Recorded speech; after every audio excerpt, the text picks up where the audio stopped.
श्री स्वामी समर्थ. तुम्हा सर्वांचं माझ्या चॅनलमध्ये मनापासून स्वागत आहे. तर आज खूप दिवसानंतर आपल्या चॅनलवरती व्हिडिओ येत आहे, कारण की तुम्हाला तर माहिती मी कम्युनिटी पोस्ट टाकलेली होती की माझी तब्येत बरी नसल्यामुळे मी हॉस्पिटलाइज झाले होते आणि त्यानंतर मग काही ब्लॉग वगैरे शूट करणं झालेच नाही आणि त्यानंतर आता हॉस्पिटलमधून घरी आले. 2 दिवस वगैरे झाले असेल, पण देवपूजा वगैरे काही केली नव्हती कारण की अशक्तपणा होताच थोडासा. तर त्यामुळे म्हटलं आज आता दत्त जयंती आहे, तसं केंद्रात तर समाप्ती उद्या करणार आहेत, पण म्हटलं आज आहे तर छान अशी छोटीशी का होईना पूजा मांडू. आणि माझं जे पारायण राहिलेलं आहे, जे की मी हॉस्पिटलमध्ये होते त्यामुळे झालं नाही माझ्याकडून करणं, कारण की आता हॉस्पिटलमध्ये असल्यावर आता पारायण कसं करणार. आणि संकल्पयुक्त होतं आणि संकल्पयुक्त असल्यावर कसं त्याला खंडन पडू द्यायला चालत नाही, पण मग आता पर्याय नव्हता ह्या गोष्टीला. त्यानंतर मग जे पारायण राहिलं होतं महाराजांची माफी मागितली. आणि सप्तशती गुरुचरित्र कसं आहे ना, की म्हणजे गुरुचरित्राला ज्या नियम अटी आहेत त्याला आहे, पण एवढं कडक आपण जे गुरुचरित्राला पाळतो ना तसं काही नियम अटी नाही आहे याला, म्हणून मग एवढं काही वाटलं नाही मला. म्हटलं आज जे राहिलेले अध्याय आहे, आणि अध्यायही खूप छोटे छोटे आहे त्याचे. आणि एक मला कमेंटही आली होती की ते पारायण कसं करतात, तर अगदी सोपा आहे. त्यामध्ये अध्याय दिलेले आहे की कोणत्या दिवशी किती वाचायचे. पहिल्या दिवशी 1 ते 7 असतात, दुसऱ्या दिवशी 8 ते 18 असे अध्याय असतात. तर असे छोटे छोटे अध्याय आहे. आणि जर तुम्ही एका दिवसातही पूर्ण पोथी वाचू शकता. 2.5 तास सहज लागतात याला वाचायला, पण मी पूर्ण दिवसात एक पोथी नव्हते वाचत, थोडंच करत होते. म्हटलं आज पूजा वगैरे छान करून घेऊया. तर दत्त जयंतीची काही अशी विशेष पूजा वगैरे काही मांडली नाही मी यावर्षी. छान अशी साधी सिंपल दत्त जयंती साजरी केली, कारण की आता थोडी तब्येतही बरी नसल्यामुळे म्हटले यंदा साधंच करूया.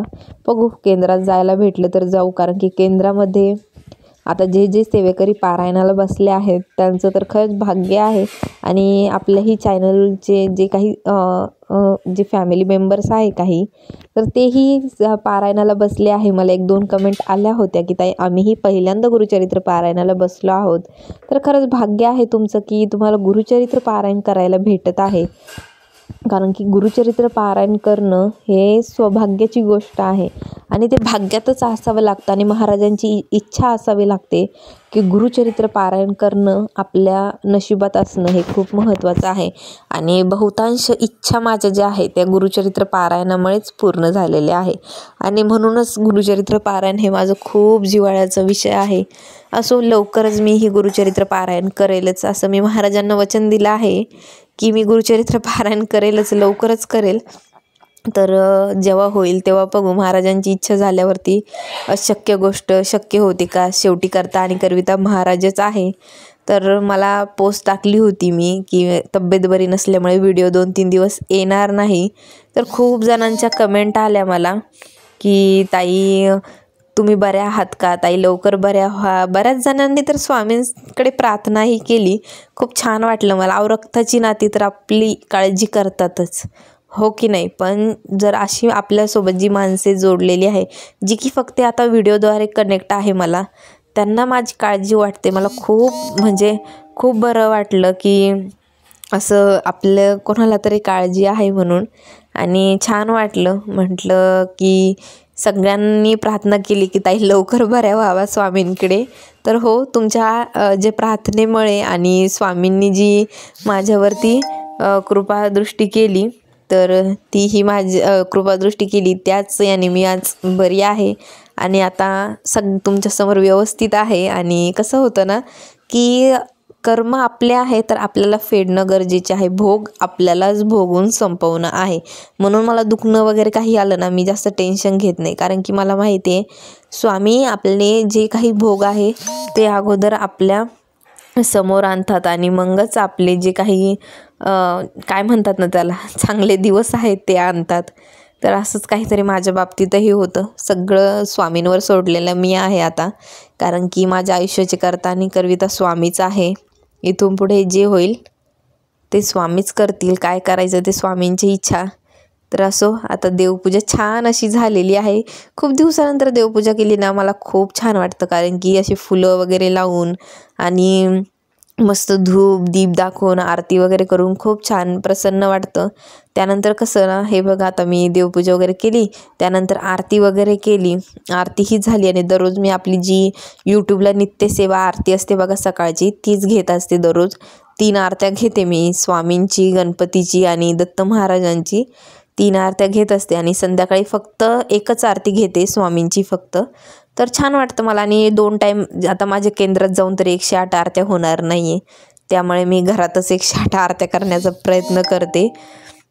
असो, आता पुढे जे काही आहे, महाराज आहेत साक्षीला सेवा करण्यासाठी. तर आता विशेष काहीच सेवा चालू नाही आहे सध्या. 108 पारायण चालू होते, तीही मी आता थोड्या दिवसासाठी बंद केलेले आहेत कारण की तब्येतीमुळं.